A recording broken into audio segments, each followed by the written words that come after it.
Are you familiar with the noble lie? Plato's noble lie. Plato describes a fictional story that the rulers of an ideal society ought to spread. He thinks that all people born are born from Earth. So they're like siblings from one big family. And at that time, the gods mixed different metals into all these people's souls.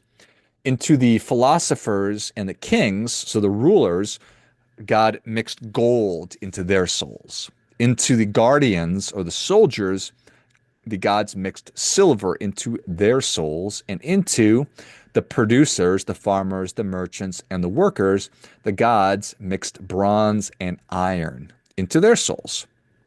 So the idea was that social classes are a natural thing, that people should accept their roles because it's preordained by the gods, and the result is a stable society. So Plato, in all of his wisdom, wasn't promoting lying for its own sake, but he believed that telling this lie, this noble lie, would prevent social unrest by helping people to accept where they're at. It would help to keep power in the hands of the most capable people, the folks with the gold in their souls, and would help to foster loyalty and promote unity and reduce selfish ambition. So he believed that some falsehoods, and this is a pretty big one, Plato, would that he believed that these are necessary evils for what he perceived to be the greatest goods. So, where does that happen here today? Does it have our leaders read the noble lie? Are they very familiar and well versed with Plato's thinking? And they think, oh, you know what? There's all these people running around. There's a lot of them. How are we going to keep control? Because the last thing we want is for them to find out or for them to become a little too uppity to want to change their station. So, hmm, is that an ethical thing?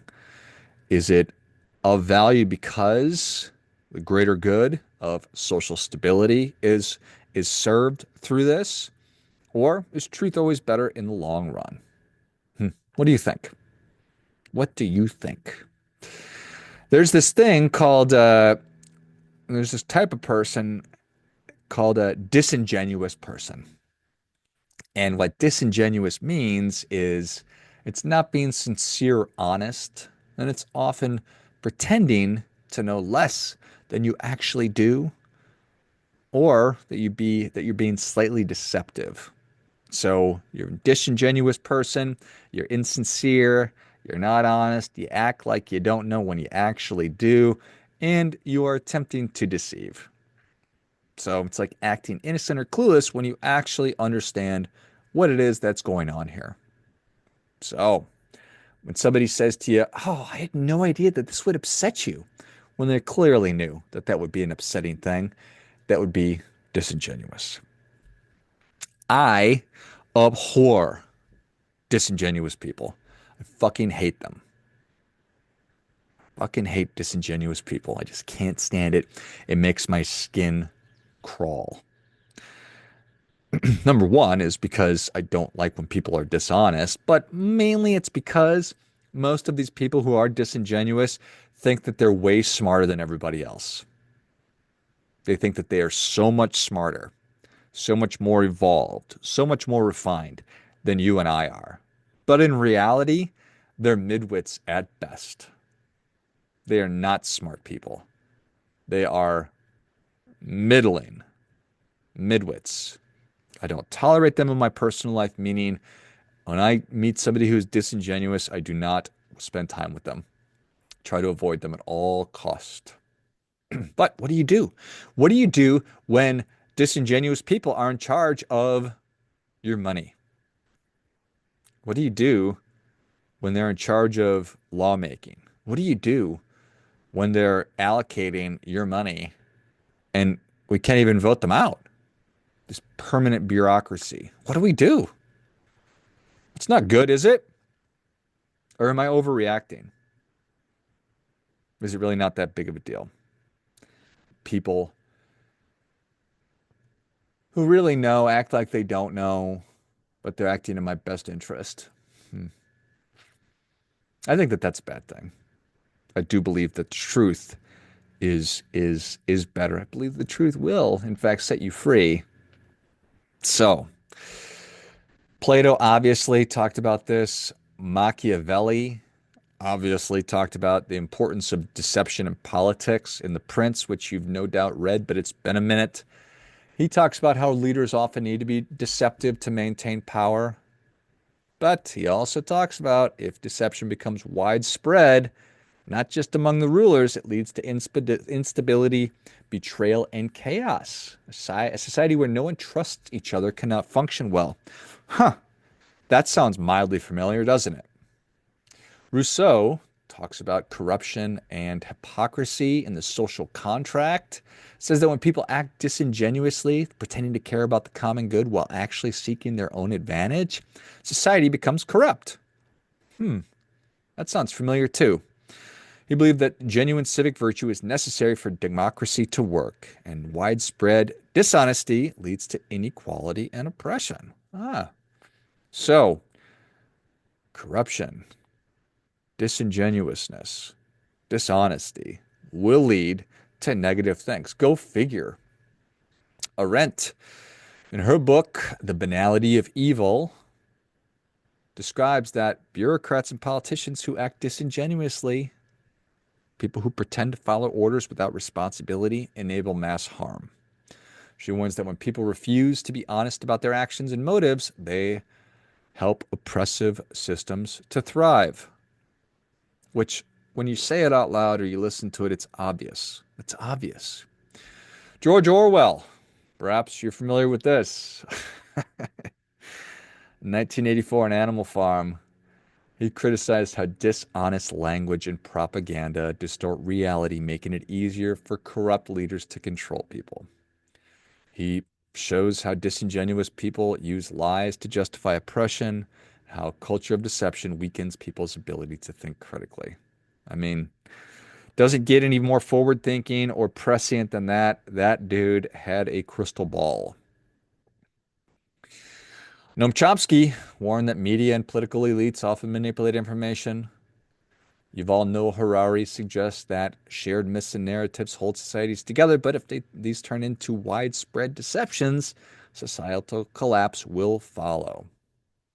So, disingenuous people, whoever they are, if it's our politicians or or movie stars or athletes or people in the media. Wait, people in the media can be disingenuous? What? Get out of here. Yeah. It's so harmful to society. It breaks trust. It enables corruption. It weakens our institutions. And a society that tolerates dishonesty often becomes dysfunctional, oppressive, or unstable. Yeah, it's the truth. The Bible talks a lot about this too. From Proverbs 11, the integrity of the upright guides them, but the unfaithful are destroyed by their duplicity.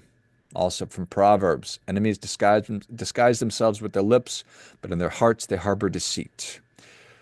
Though their speech is charming, do not believe them, for 7 abominations fill their hearts. In Matthew, Jesus laying into the Pharisees, he says, "Woe to you, teachers of the law and Pharisees, you hypocrites! You are like whitewashed tombs, which look beautiful on the outside, but on the inside are full of the bones of the dead and everything unclean." Whoo, buddy. That's our political class right there. You are like whitewashed tombs, which look beautiful on the outside, but on the inside are full of the bones of the dead and everything unclean. Snap. Hmm. Proverbs 29, if a ruler listens to lies, all his officials become wicked. From Isaiah, so justice is driven back and righteousness stands at a distance. Truth has stumbled in the streets. Honesty cannot enter. It goes on and on and on and on and on and on and on how do you get rid of it?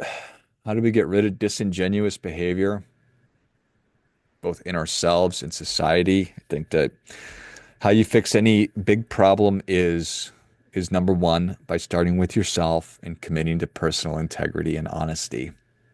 So making truthfulness and just telling the truth a habit. Don't BS people. Take responsibility. Surround yourself with honest people. Don't tolerate disingenuous people at any stage of your life. And we need to encourage truth in society. So many of us felt like we didn't have a voice, and it was on purpose, I believe, that when you did speak out, you got cut down, you got canceled, you got fired, you lost status. And what we're experiencing pretty right or very timely in Europe are these hate speech laws where you get arrested for making insults on social media and stuff like that. So it's just government's trying to control your speech. So we can't have truth in society when we can't call out bad behavior and fraud and lies. When we are in fear of retribution, which we were, we can't have truth in society. We need to focus on critical thinking and being honest. And when the emperor has no clothes, as more often than not, it seems that he and she does not, we must call that out. We have to fix systemic problems. And that's what's going on right now through an increased push, transparency with our government, where our money is going. So all these things are true. So it is an exciting and scary time. And I don't think that there's anybody out there that wants innocent people to be harmed. I don't think that there's anybody out there who wants people in need to not be taken care of. I know that I believe that it's the responsibility of a functional society to protect those people who are most at risk. So it's babies, that's the elderly, it's people who are down on their luck, it's people who are suffering from mental health issues, from physical health issues, from emotional health issues, people who have become addicted to drugs or other substances. We need to help those people. We need to have resources that are available to help those people. And I don't think that there's anybody in our society who disagrees with that. But we cannot simply overlook what could be fraud and corruption and criminality. We cannot overlook that and not address those things. We need to be able to do two things at the same time. We need to be able to take care of those people, and we need to hold our leaders to account. We need transparency in where my money is going. You must demand transparency in where your money is going as well. And if we're able to do that, if we're able to stand and call these things out, then I think we've got an opportunity to come through this far, far, far, far better than we were before. I think that that's a really exciting thing. I think that it could be morning in America. And as always, do your part by doing your best.